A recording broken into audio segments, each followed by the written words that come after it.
Hello and welcome. Tonight, Nigeria's female football team, the Super Falcons, win Africa's Women's Championship, beat Cameroon's indomitable Lionesses to claim trophy for the 8th time. Nigeria and Morocco signed agreements to boost trade and diplomatic ties, including construction of a regional gas pipeline connecting both countries. House of Representatives set to probe federal government-owned development finance institutions, says bodies have failed to live up to expectations. And at least 9 people die in California club night fire, 25 others reported missing.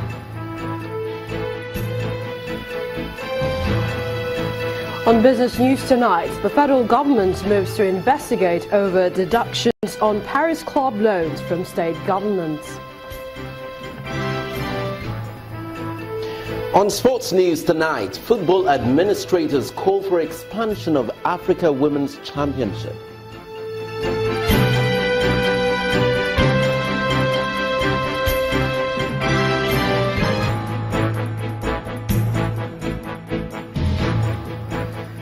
And Sulaiman led always a delight to see sports making front page. We begin tonight outside the shores of Nigeria, specifically in Yaoundé, Cameroon, where Nigeria's Super Falcons today emerged champions at the Africa Championships after a hard-fought victory over host the indomitable Lionesses. Desire Okparanozie's goal in the 80th minute against the Cameroonian female national team gave Nigeria victory in the final. It was a game with few chances played before an unfriendly crowd of spectators, but Florence Omagbemi's girls did enough to take home the trophy.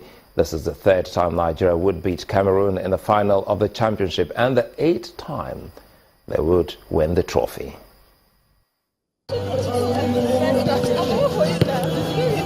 The Super Falcons' quest to successfully defend the Africa Women's Cup of Nations title started with the opener against Mali. Shuala with a one-on-one against the goalkeeper. Oh, it's another goal. The hat-trick is in the bag.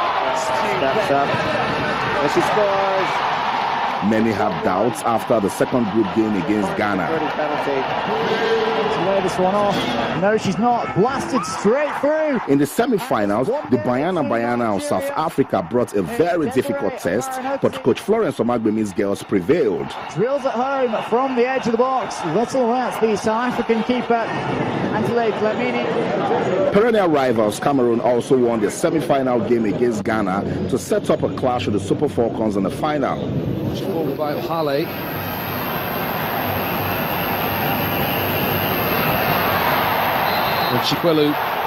In a game of few chances, Desire Okparanozie scored in the 80th minute to give Nigeria victory. Blasted straight through, and it's 1-0 to Nigeria.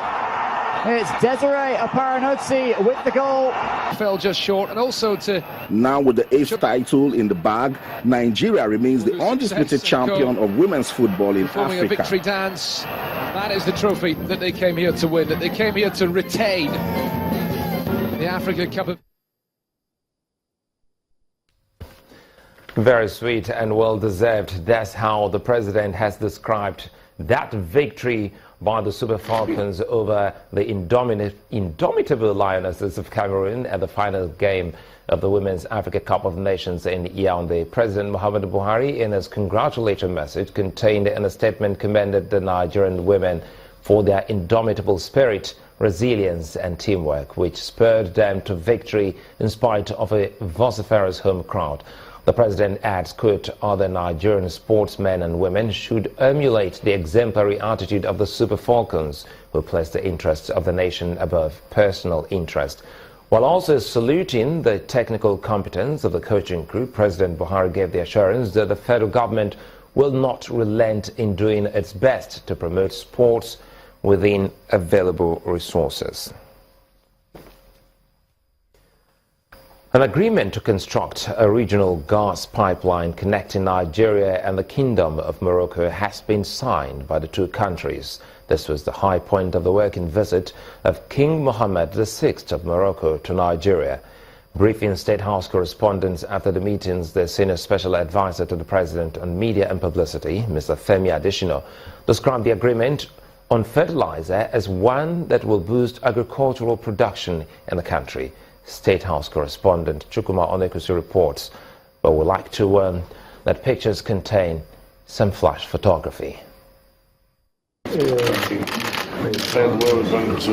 For 2 days, President Muhammadu Buhari and the visiting King of Morocco engaged in bilateral talks that centered on how to cement relations between Nigeria and Morocco. With businessmen from Nigeria on one end and those from Morocco at the other end, the discussions culminated to the signing of several agreements aimed at galvanizing development between them. Government's efforts toward diversifying the economy away from oil led to the signing of the agreement on fertilizer production. The fertilizers that Nigeria will get will be the ones that will be fit for our soil. So it's customized fertilizer, not the fertilizers that will percolate into the water table and poison the water or cause some other negative effects on the soil. So it's going to be customized fertilizer made for Nigerian soil. Ministers of Foreign Affairs of the two countries say the agreement on the gas pipeline will accelerate electricity development in the region. They also speak on the multiple industrial opportunities for the two countries as part of the strategic vision of the two leaders. The pipeline will be designed with the participation of all stakeholders with the objective of 1. Accelerating electrification projects across the region, thereby serving as a backbone for the creation of a competitive regional electricity market with the potential to be connected to the European energy market. Agreements were also signed on promotion and protection of investments, agriculture, banking, science and technology, and sustainable development. Foreign relations observers say Nigeria and Morocco have a lot to benefit from the collaboration following the King's visit. They expect that the benefits will not take time to mature. Chukwuma Onekusi, Channels Television News. The current situation in the country may be difficult, particularly with regards to the economy, but Nigerians must exercise patience as the Buhari administration explores ways to get Nigeria out of the woods. This appeal is coming from a former head of state of the country, General Yakubu Gowon, who gave the assurance that the president is doing his best to make things better. The elder statesman who was speaking in Lagos added that all should continue to be hopeful of a turnaround pretty soon. I can assure you I had this sort of thing said during my time as well. Things are difficult and there is a lot of problem. We might not be able to even finish the war. Therefore, I must I must have a conference in order to sort that out. Now, there is always that, and yes, true enough. And I've spoken to the head of state, to the president, and yes, if he knows that people are complaining, etc. And he said the government is doing their best in the circumstance, to make sure that that problem is resolved, is sorted out in the nearest future. So my plea to everyone is that let us give him, the opportunity to do whatever he can to ameliorate, the suffering of the people, today. Former head of state General Yakubu Gowon. As Nigeria continues to seek ways out of its current economic difficulties, the House of Representatives has commenced an investigation into the activities of the federal government-owned development finance institutions. The chairman of the House Ad Hoc Committee, Emeka Anohu, said the institutions have failed to live up to their responsibilities, which include helping to grow the productive sector of the Nigerian economy. He was speaking at the inauguration of an ad hoc committee in the National Assembly by the Deputy Speaker of the House of Representatives. Our correspondent Larry Lasisi has more. The Nigerian economy is going through a tough time, with the country's crude oil supply below its budgeted levels and prices not being as stable as the country would like it. Many are calling for the government to diversify the economy and support the industrial and productive sector. The House of Representatives says it is a situation development finance institutions in the country should have addressed. They have set up an ad hoc committee to investigate why many institutions like the Bank of Agriculture and the Bank of Industry have not lived up to their responsibilities. It is, however, embarrassingly tragic that decades after these institutions were established, and despite the huge budgetary provisions made for these agencies over the years, their impact in stimulating the economic renaissance is yet to be felt. More disturbing is the fact that these agencies have seemingly been unable to fulfill their statutory mandates, the resultant effect being the stultification of the nation's economic growth. The Deputy Speaker of the House of Representatives, inaugurating the committee, reminded the lawmakers that their assignment is critical. I charge the members of the committee to align themselves with the seriousness this assignment demands. I urge you that within your legislative power to do a thorough work that will bring a turnaround in these DFIs. He also defended the position of the National Assembly on the medium-term expenditure framework and the fiscal strategy paper, which the National Assembly had declared unrealistic, saying the country should believe the lawmakers know what they're doing. We've had occasions where you call agencies of government, finance, DMO, custom, Office of Accountant General, Office of Auditor General. If you just ask simple questions, what is the rate of exchange that you are using?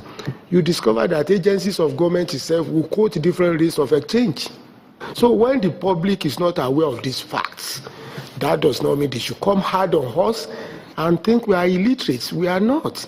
And we are also fighting for the betterment of Nigeria. The ad hoc committee is expected to come up with recommendations that will help reposition the development finance institutions in the country. Lanre Lasese, Channels Television News. In what appears to be a string of accusations against various agencies ahead of the rerun election in Rivers State, Governor Nyesom Wike has again accused the police in the state of giving security details to the opposition candidates for the polls. The governor was speaking at the flag-off of the rehabilitation of the General Hospital in Morocco, where he assured the people that his administration will execute projects for the development of the communities in the coming weeks. The governor, however, lamented that there are troublemakers who are bent on ensuring that the elections are not free and fair. APC candidates, when they run the same election, what is who they run? Police has given them such a number of police to intimidate our people. Now we're going to see how this one did. Now see, you get a flag and market, person when they stand a murder trial, when they just give bail the other day. Now SARS don't give them. SARS don't give them 10 men to be led by one Inspector Lema. Look at me, where is the governor? Where I tell they collect my security bill, they say alive. But look at ordinary people, see what they give them for election day. In part two, after the break, Nigerian army reacts to criticisms over its operations in the southeast, says exercise not targeted at pro-Biafra groups. Please join us again.